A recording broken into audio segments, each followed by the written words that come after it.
नमस्कार, हिंद टीवी में आपका स्वागत है। महाराष्ट्र के वसूली गैंग के ऊपर से पर्दा उठने वाला है। अब अनिल देशमुख को सीबीआई के शिकंजे में जकड़ लिया गया है। बहुत दिन से बहानेबाजी कर रहे थे अनिल देशमुख और सीबीआई से बचने की कोशिश कर रहे थे ताकि अस्पताल का बहाना करके, बीमारी का बहाना करके सीबीआई के शिकंजे से बच सके, जिससे कि उनके आकाओं की पोल बच सके और वो खुलने से बचेगा तभी शरद पवार और उद्धव ठाकरे उन्हें बचाने की कोशिश करेंगे। इसी के कारण अनिल देशमुख बार बार कोई न कोई बहाना बनाकर सीबीआई की कस्टडी में जाने से अपने आप को बचाने की कोशिश में लगे हुए थे, लेकिन आखिरकार सीबीआई ने अनिल देशमुख को कस्टडी में ले लिया और जो कोर्ट में सुनवाई हुई इसको लेकर उसमें इतने बड़े खुलासे हुए हैं जिसके ऊपर जानने के बाद चौंका देने वाले तथ्य सामने आएंगे। क्योंकि सीबीआई ने कोर्ट से कहा कि ऐसे बहुत सारे मामले हैं, खुलासे हैं और ऐसे नाम भी हैं जिसके बारे में कोर्ट के सामने चर्चा नहीं की जा सकती है। यानी कि अगर कोर्ट में उन सबूतों को रखा जाएगा तो तत्काल मीडिया में वो सबूत आ जाएंगे और इससे जो लोग इसमें शामिल हैं उन्हें बचने का मौका मिल जाएगा। क्योंकि जो लोग शामिल हैं वो राजनीतिक रसूख वाले हैं, उनकी पहुंच ऊपर तक है और ऐसे में जब तक पुख्ता सबूत नहीं मिल जाते, जब तक उन लोगों के गिरफ्तारी के लायक सबूत नहीं मिल जाते, तब तक ये मामला कोर्ट के सामने खोल कर नहीं बताया जा सकता है। इसलिए अनिल देशमुख को कस्टडी में लेना जरूरी है और फिर कोर्ट ने अनिल देशमुख को सीबीआई की कस्टडी में भेज दिया है। अब सबसे बड़ी बात तो यह है कि अनिल देशमुख इस पूरे वसूली गैंग के किन किन लोगों का पर्दाफाश करेंगे, क्योंकि जो मामला मुंबई से चल रहा था उस समय अनिल देशमुख महाराष्ट्र के गृह मंत्री थे और ये छोटा मोटा मामला नहीं है बल्कि सैकड़ों करोड़ के वसूली का मामला है और सैकड़ों करोड़ रुपया कोई एक नेता नहीं खा सकता। अगर पूरे मामले को देखेंगे तो पता चल जाएगा कि इसमें कहां कहां पैसा जाने की संभावना है और किन लोगों का नाम सामने आने वाला है। सबसे पहले बात करते हैं अनिल देशमुख की। अनिल देशमुख के साथ 3 और लोगों को सीबीआई ने कस्टडी में लिया है।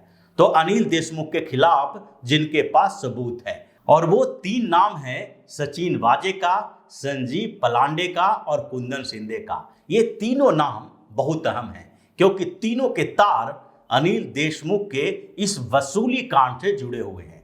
अनिल देशमुख उस समय गृह मंत्री थे और सचिन वाजे एक ऐसा पुलिस अधिकारी है जिसके ऊपर आतंकवाद तक के आरोप लगे हैं, मर्डर के आरोप लगे हैं और वो एंटिलिया बम कांड का मास्टरमाइंड है जिसे उद्धव ठाकरे के कहने पर फिर से पुलिस अधिकारी बनाया गया था। 10 साल तक करीब वो सस्पेंड रहा था। दूसरा नाम जो संजीव पलांडे का है वो अनिल देशमुख के पर्सनल सेक्रेटरी थे।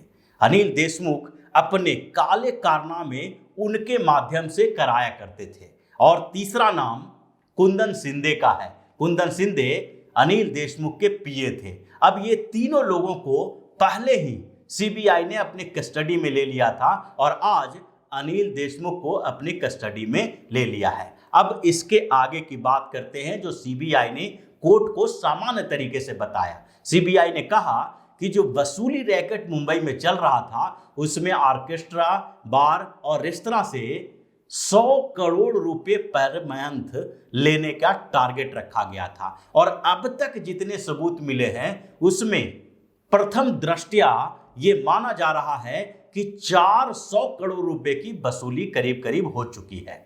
यानी कि 100 करोड़ रुपए महीने के हिसाब से अगर देखा जाए जो कम से कम का टारगेट था तो भी 1200 करोड़ रुपए साल का वसूली किया जाना था सिर्फ मुंबई से। और मुंबई से 1200 करोड़ रुपए लेकर अनिल देशमुख अकेले बचा नहीं सकते थे। इसमें कहीं न कहीं दूसरे लोगों का भी था और वो हिस्सेदारी हो सकती है एनसीपी की जो पार्टी है अनिल देशमुख की, दूसरा चीफ मिनिस्टर के तौर पर शिवसेना प्रमुख उद्धव ठाकरे की और तीसरी हिस्सेदारी अपने अनिल देशमुख की है और चौथे हिस्सेदारों में उनके इर्द गिर्द के लोग हैं, सचिन वाजे, संजीव पलांडे या फिर कुंदन शिंदे या फिर उनके ऑफिस के दूसरे स्टाफ। लेकिन इसमें सबसे बड़ा नाम जो खुलने की उम्मीद है, संभावना जताई जा रही है, वो है उद्धव ठाकरे की पार्टी के कई लोग, उद्धव ठाकरे सहित, और दूसरा शरद पवार और उनके पार्टी के कई वरिष्ठ लोग, क्योंकि ये अकेले किसी एक मंत्री का मामला नहीं है।